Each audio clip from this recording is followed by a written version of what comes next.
Hey, cryptozens. Tonight's story. Bitcoin and crypto donations support Ukrainian freedom. The date is February 25th, 2022, and welcome back to the Crypto Overnighter. I'm your host, Nick. The cover model for the podcast is Tex, and together we take a nightly look at the crypto, NFT, and metaverse space and the industry that surrounds it. We bring you news stories on familiar topics. And keep in mind, nothing in this show should ever be considered financial advice. Now, if you're new here and you find that you like this show, subscribe and rate us. If you're on Spotify, you can rate us right from the app. So give Tex and I 5 stars. It'll help other people find their way to this podcast. So there's so much to talk about. Let's get to it. Still horrible, at least in Ukraine. Markets are up. People are confused by that, but I don't think I am. Okay, like a lot of asset classes, like gold and stuff, crypto tanked. Tech stocks tanked right along with them yesterday. I mean, it's been tanking, but it tanked hard yesterday. And then all of a sudden, boom, it changed. It was like a hockey stick straight up. I've heard theories. Biden's sanctions, maybe that perked people up that he was going to do something. The fact that things hadn't been as bad as expected in the Ukraine, maybe that emboldened some of the traders. Maybe they thought this was going to be over sooner and we could get back to business. I don't think it's either of those. Just as I don't think it was proven out as the gold brickers, the shillers of gold would have you think. And they scoffed. They said, oh, look, digital gold, the go-to asset in time of crisis is tanking while we're holding strong. Yeah, that ended up not being the case as early as yesterday afternoon. The markets took off. The crypto markets, not the precious metal markets. Yeah, so the markets took off and then left gold and its ilk in its dust. Why? Okay, here's my guess. I think what happened is word got out that Russia might be able to sidestep sanctions through crypto.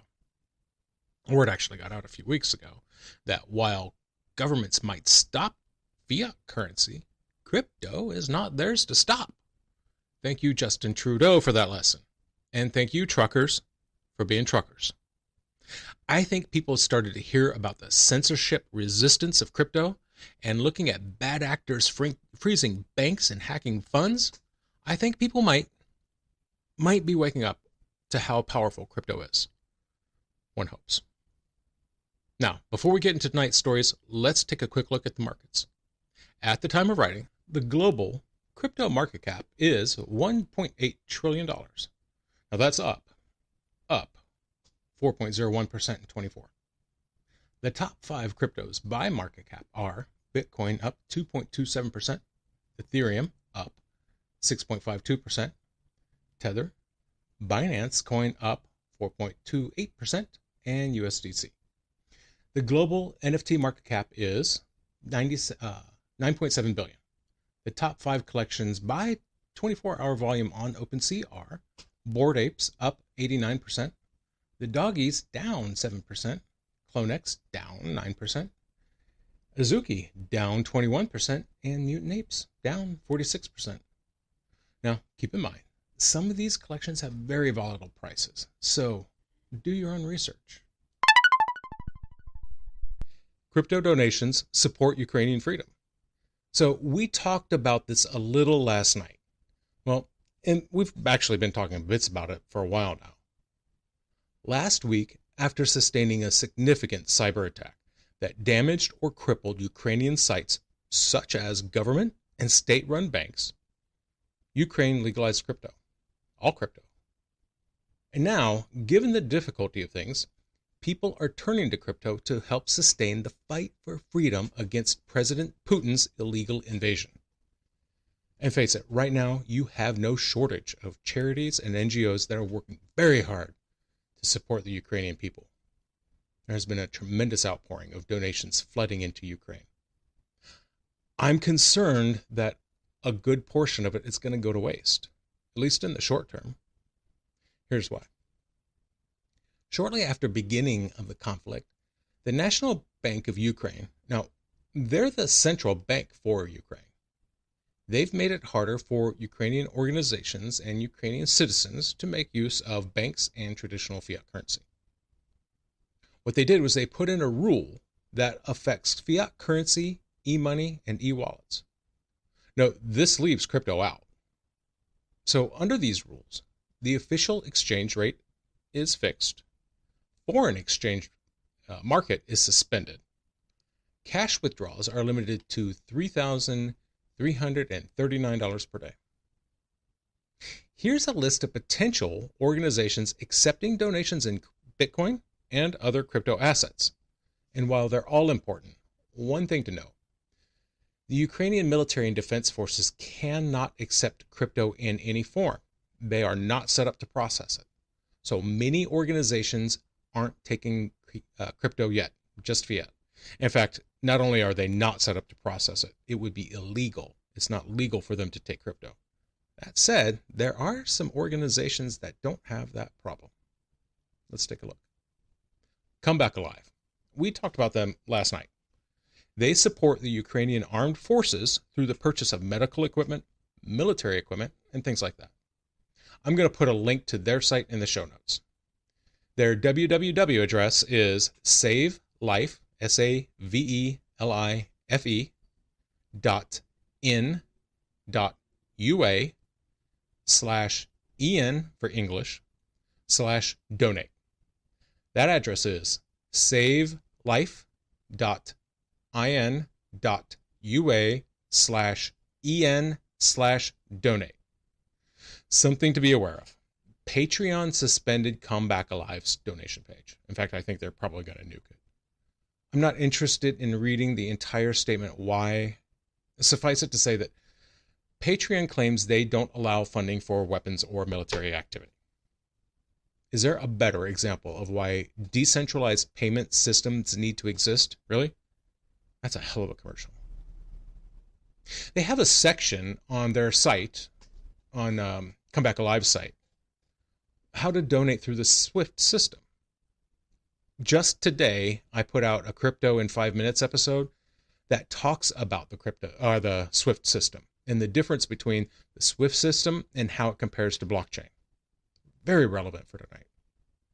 So, you know what I mean when I say, if you've read or if you listened to the episode, you'll know what I mean when I say the bank codes for donating euro and donating in US dollars are on their website.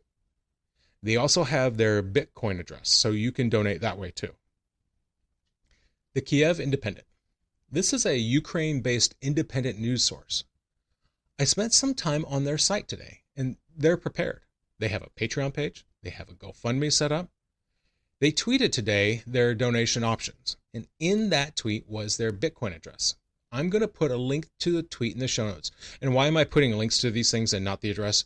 I want you to be confident that I am giving you the accurate information, that I'm not giving you some address that's going to go to me or somebody else. It's part of doing your own research, and I'm going to help you do it. Hospitallers. Well named. They're a volunteer organization that takes care of wounded Ukrainian soldiers. Unfortunately, they're going to have way too many of those. If you go to seedsgives.com/help-Ukraine, that's seedsgives.com/help- or -Ukraine, you'll be presented with a number of donation options. I'm going to put that link in the show notes.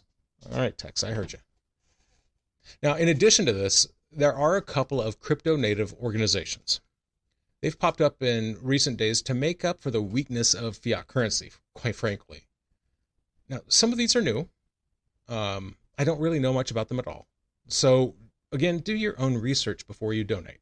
I'm sure they're fine, but I can't promise it. Ukraine DAO.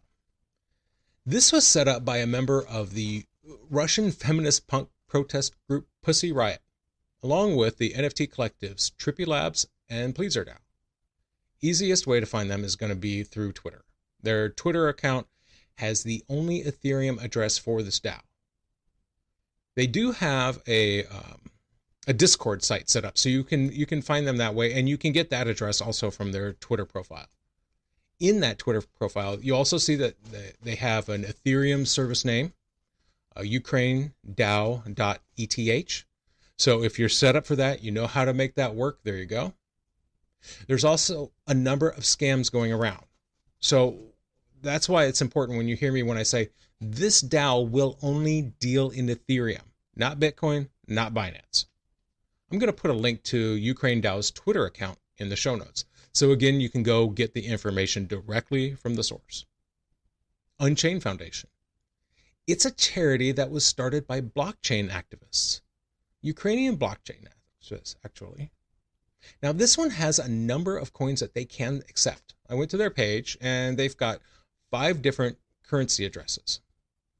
Binance Smart Chain, Ethereum, Harmony, Polygon, and Near protocols are represented. The addresses are on their website at unchain.fund. And I bet you know what I'm going to say. I'm going to put a link to it in the show notes. And they want you to know where that money is going.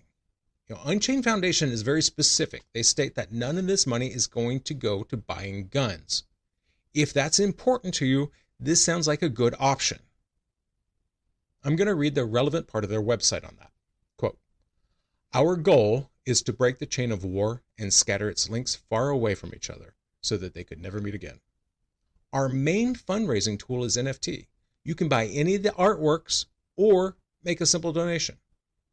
Important, we don't raise money for weapons. We raise money for medicine, evacuation, and repair needs, food, and clothes. Our priority is to help civilians. Let's break this chain together." And they're getting results. The Kiev Independent set up their Bitcoin at just Thursday. They've already gotten $23,000. Come Back Alive? According to Elliptic, Come Back Alive has taken in over 3 million. And these may not sound like huge numbers. They're not 25 million or 5 billion. This is 23,000 that came out of people's pockets.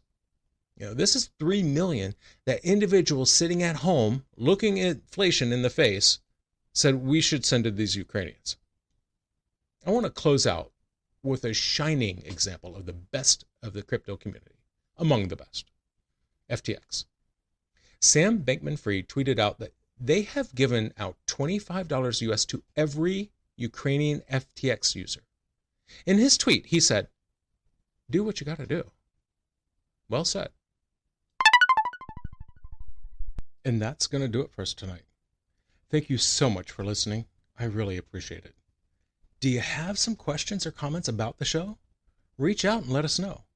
Send us an email at crypto.overnighter@gmail.com. That's crypto.overnighter@gmail.com. You can also find us on Torum and on Twitter. Links to those platforms and the charities and the organizations that I talked about, those will all be linked in the show notes. Now, please, if you could, like, subscribe, share, comment, and review this podcast.